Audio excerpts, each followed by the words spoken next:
Yes, 10th class student, today I am going to explain the poem A Tiger in the Zoo by Leslie Norris. So, this poem brings about a contrast between a tiger's life in the narrow confines of the zoo and his life in the natural habitat of a forest, where he doesn't only wander about without any restriction but also strikes terror among the people in the village located at the edge of the jungle. तो इस poem में जो poet हैं Leslie Norris हैं, वो ये बता रहे हैं कि जो जंगल का राजा होता था आज कैद में बंद है, जिसके कारण से लोग डरते थे आज उसे लोग देखने आ रहे हैं. So this poem successfully arouses the readers sympathy for the enslaved encaged and constrained tiger deprived of his freedom as well as his natural self. तो टाइगर की लाइफ पिंजरे में कैसी है, कन्फाइंड है, एनस्लेव्ड है. अगर वही फ्री होता तो लोग उससे डर रहे होते. तो यहाँ पे सिंपैथी जगाना चाहते हैं हमारे पोइट रीडर के माइंड में कि किसी भी एनिमल को हमें केज में नहीं रखना चाहिए, उसे स्लेव नहीं बनाना चाहिए. This is not a good thing. So let us see what he wants to say in the first paragraph. He stalks in his vivid stripes the few steps of his cage on pads of velvet quiet in his quiet rag. So here poet wants to convey that कि उसकी जो धारियाँ हैं उसके शरीर पर जो धारियाँ दिखाई दे रही हैं उनके साथ में वो पिंजरे में घूम रहा है. And he is taking just few steps in his cage on the pads of velvet quiet. और उसके जो गदमदार पैर हैं उनके साथ में चल रहा है इन हिज क्वाइट रैग, और बहुत गुस्से में है. अब गुस्से में क्यों है? क्योंकि उसे उसकी आज़ादी छीन ली गई है. The poet implies that in the restricted space the tiger has suppressed his emotions and basic temperament, therefore he does not roar in the rag as he is expected to do, right? Now see what he says in the second stanza. He should be lurking in shadow, sliding through long grass near the water hole where plump deer pass. अब देखो क्या कह रहे हैं poet. If he would have been in the forest, अगर जंगल में होता तो क्या होता?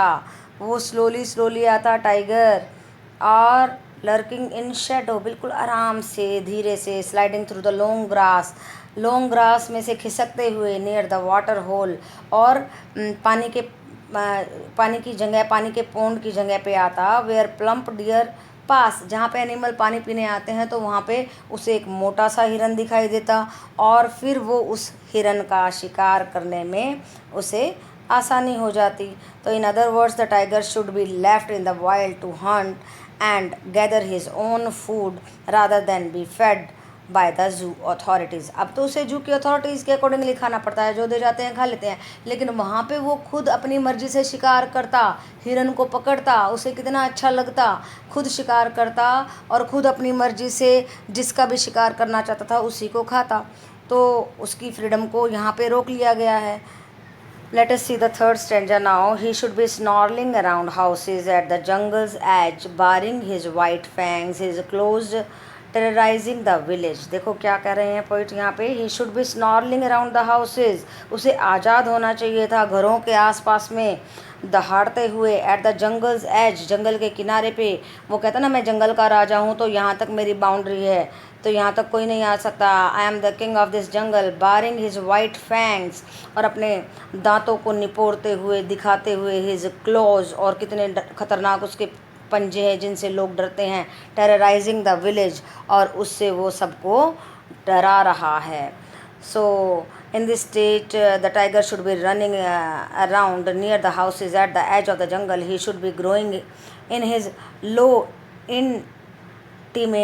intimidating voice to terrify people. यानी कि वो अगर खुला होता, आज़ाद होता तो लोगों को डरा रहा होता. His dangerous sharp teeth and claws should be sending fear in the hearts of the people. लेकिन अब तो बंद है, वो उसके दांत भी काम के नहीं, उसके पंजे भी काम के नहीं, उनसे लोग डरेंगे नहीं.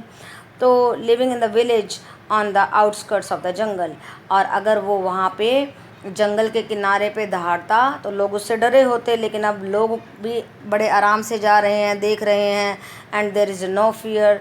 तो उसको स्लेव बना करके उसको असहाय कर दिया गया टाइगर को, जो नेचुरली हमें नहीं करना चाहिए, राइट बेटा। But he is locked in the concrete cell, पर अब उसे रोक दिया गया है सीमेंटेड सेल में। ही स्ट्रेंथ बिहाइंड द बार्स, और उसकी शक्ति जो है सलाखों के पीछे दबकर रह गई है। Stalking the length of his cage, और वो बस अपने पिंजरे की लेंथ को नाप रहा है। इग्नोरिंग विजिटर्स, विजिटर्स को इग्नोर कर रहा है, क्योंकि रोज़ आते हैं तो उससे कोई फ़र्क ही नहीं पड़ रहा है। He is indifferent toward the visitors, instead he prefers to walk quietly in the limited space of the cage by himself. देखो, जब कोई असहाय हो जाता है तो वो चुप हो जाता है, बिल्कुल कुछ नहीं कहता है।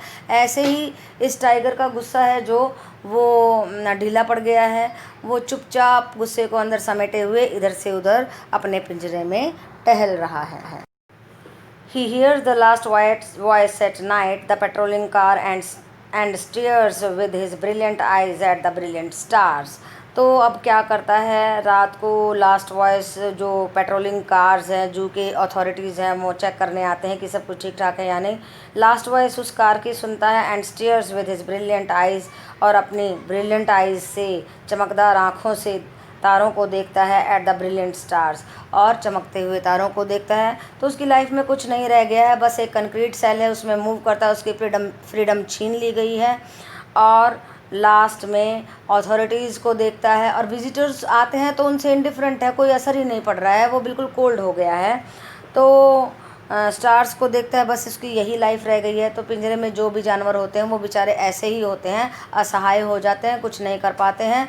सो इस पोएम के थ्रू पोइट हमें कहना चाहते हैं कि when we are not allowing the animals to live freely in the forest, how do they feel, उनको कैसा लगता है, वो स्लेव हो जाते हैं। और ये सच बात भी है, अगर हमें स्लेव कर दिया जाए तो हमें भी ऐसा ही लगेगा, हम भी सोचेंगे कि दिस इज़ नॉट राइट, अंदर ही अंदर हमें गुस्सा आएगा और हम कुछ नहीं कर पाएंगे। तो वैसी ही साइकोलॉजिकल स्टेट इस टाइगर एनिमल की बताई हुई है। So let us see what the summary of this poem is. The tiger angrily paces up and down in the narrow confines of his cage, noisily on his soft padded paws. Actually, the tiger is supposed to be seen in the dark jungles, pushing his way through the tall and thick vegetation, approaching the water body where he could come across a plump deer or some other animals to prey upon. So what the summary is कि एक tiger को पकड़ लिया गया है, कैद कर दिया गया है पिंजरे में, और वो हेल्पलेस है। अब उसे कंक्रीट पिंजरे में रहना पड़ रहा है, जो कि उसके लिए बिल्कुल नहीं भगवान ने तय किया है। उसको आज़ाद छोड़ा है भगवान ने जंगल में, और कहा है कि मनुष्य को कोई हक नहीं है कि आप उसे पकड़ करके कैद करें, क्योंकि मनुष्य को भी आज़ाद छोड़ा है भगवान ने। तो और मनुष्य को अगर कैद कर लिया जाए तो मनुष्य को कैसा लगेगा। तो यही बात पोइट अपनी पोएम के थ्रू कन्वे करना चाहते हैं कि टाइगर की हेल्पलेसनेस दिखा करके हमारे माइंड में सिंपैथी अराउज करना चाह रहे हैं कि कैसे वो उस पिंजरे में इधर उधर टहलता है। अगर वो जंगल में होता तो लोग डर रहे होते, बाउंड्रीज़ पे उसका आतंक होता, उसके डेंजरस टीथ और पंजे जो हैं अब किसी काम के नहीं हैं, बस जो खाना उसे दे दिया जाता है वही वो खाता है। तो यही इस समरी में बताया गया है। Now let us see what the theme of the poem is. brings forth the idea that it is unfair and unjustifiable on the part of the man to enslave and entrap the wild animals and to impose on them a life of bondage and confinement. बिल्कुल सही बात है। कहता कि mind ये बिल्कुल unfair है, अनजस्टिफेबल है, अन्यायपूर्ण है कि किसी भी जानवर को ट्रैप करके अपने मनोरंजन के लिए उसे कैद कर दिया जाए। The animals put into the cramped spaces of the zoo are deprived of the natural habitats, कि उनको छोटी सी जगह में बांध दिया जाता है जबकि वो खुले में रहने के आदी हैं, तो उनका एसेंशियल बिहेवियर सप्रेस कर दिया गया है। The tiger in the poem presents a pathetic sight as instead of enjoying the open expanses of the forest and preying upon other animals. कैसे वो खुले में रहता था, कैसे शिकार कर दिया था, सब कुछ छीन लिया गया है। He moves about only a few paces in the cage and behaves in an unnaturally quiet manner. तो अब वो थोड़ी सी जगह में रहता है और अननेचुरली उसे गुजारा करना पड़ता है। और मैसेज क्या कन्वे किया गया है, लेस्ली नॉरिस जो हैं वो ये मैसेज कन्वे करना चाहते हैं that the wild animals must be left free to enjoy in their natural environments of wild animal enslaved and put in the cage in the zoo is not only deprived of the freedom in the jungle but also of the natural essential self. कि सभी जानवरों को भगवान ने आज़ाद घूमने के लिए एक अलग स्पेस जंगल दे दिया है, वहाँ पे उन्हें आज़ाद रहना चाहिए, उनको पकड़ के हमें पिंजरे में बंद नहीं करना चाहिए, ये अनफेयर है, ये अननेचुरल है, उनकी जो है हमने नेचुरलनेस छीन ली है. It is cruel of the man to snatch away the natural habitat of the animals, उनके नेचुरल घर को हमने छीन लिया.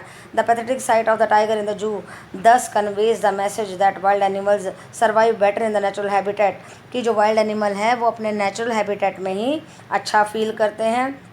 और देखो आदमी की ताकत देखो, पकड़ लिया, पिंजरे में बंद कर दिया, अरे आज़ाद खोलेंगे तो क्या होगा, डरोगे नहीं, डरना पड़ेगा बिल्कुल. Man must let them lead a natural life in the natural environment.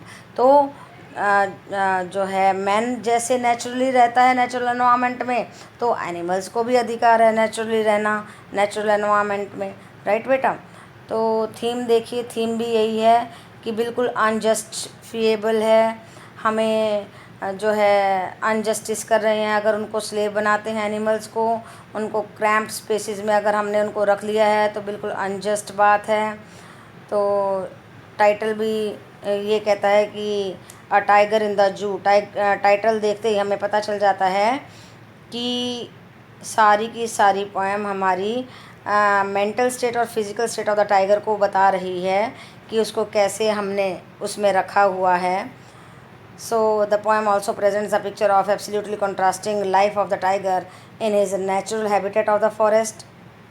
और नेचुरल हैबिटेट में किस तरीके से मनुष्य ने उसके नेचुरल हैबिटेट को छीन लिया है, जो कि बिल्कुल नहीं करना चाहिए. The bear of the tiger in the zoo but contains in itself the other picture, the tiger in the forest, since the poet wants to portray the mental state and the helplessness of the tiger in the zoo and emphasize that जू is not a natural home, कि जू उनका natural home नहीं है, हमें उनको natural home देना चाहिए.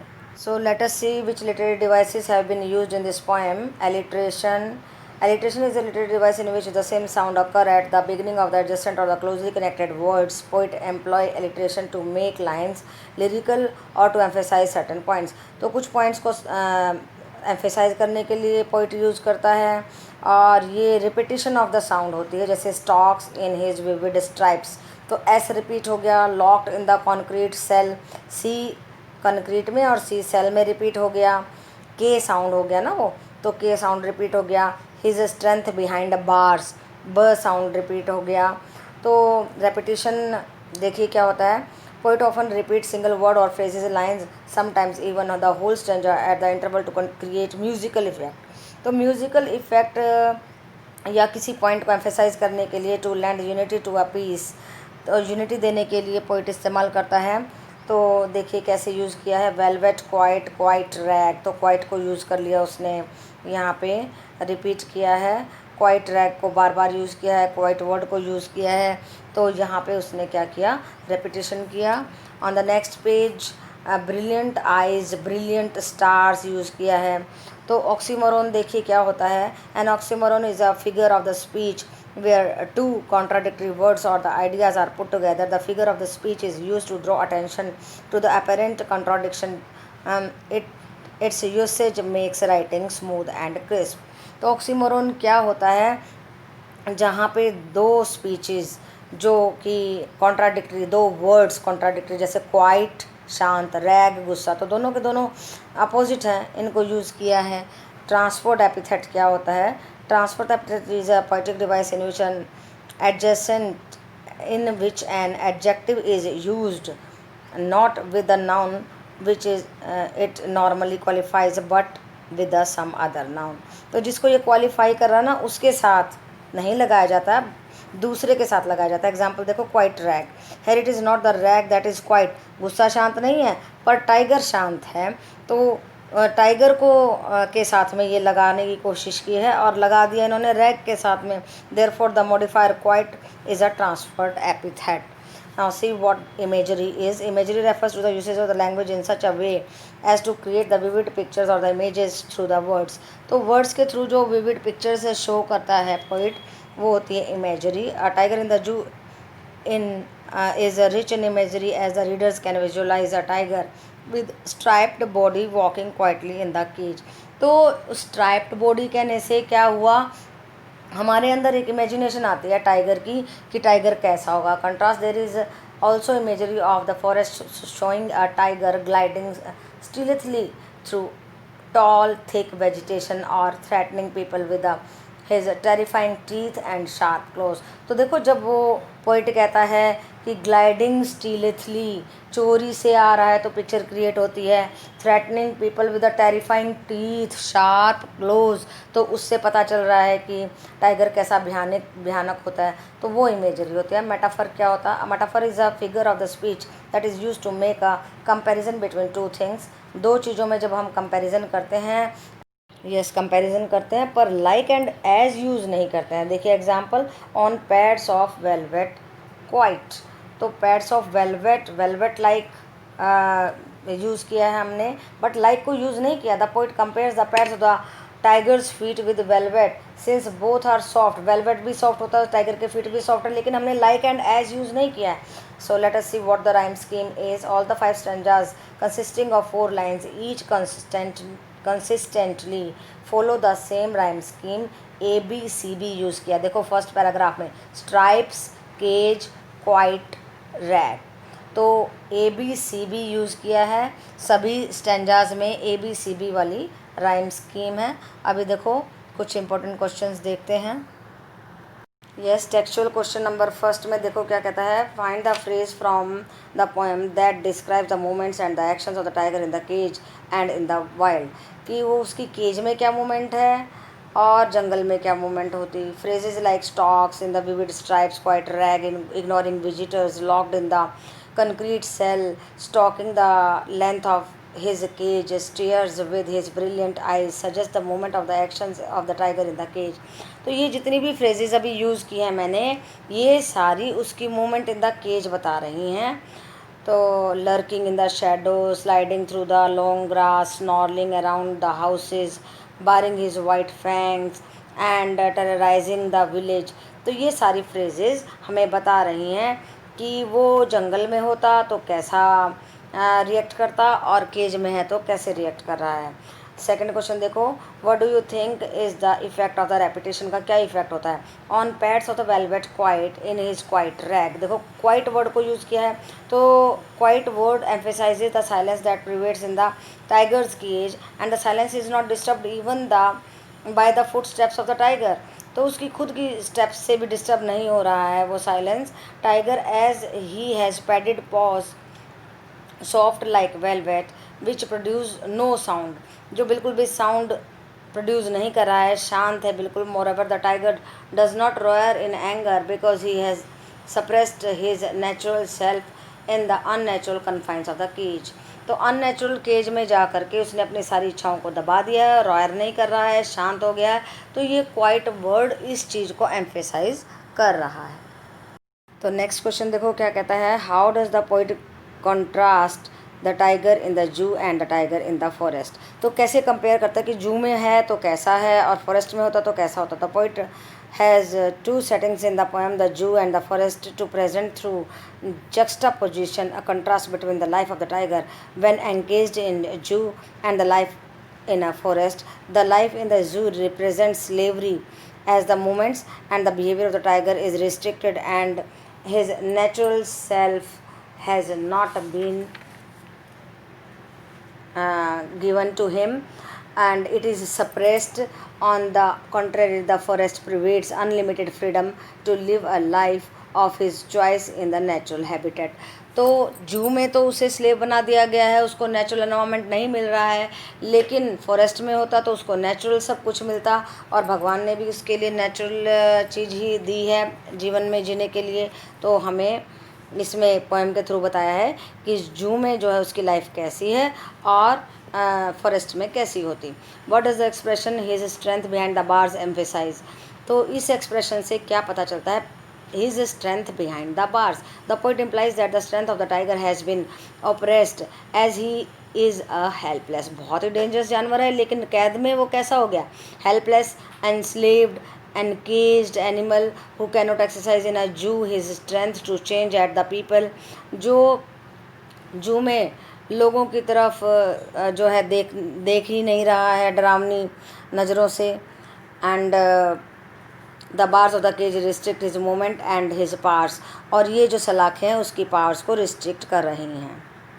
So let us see the next question. What is the attitude of the tiger towards the visitor. अब उसका विजिटर्स की तरफ में क्या एटीट्यूड है टाइगर का.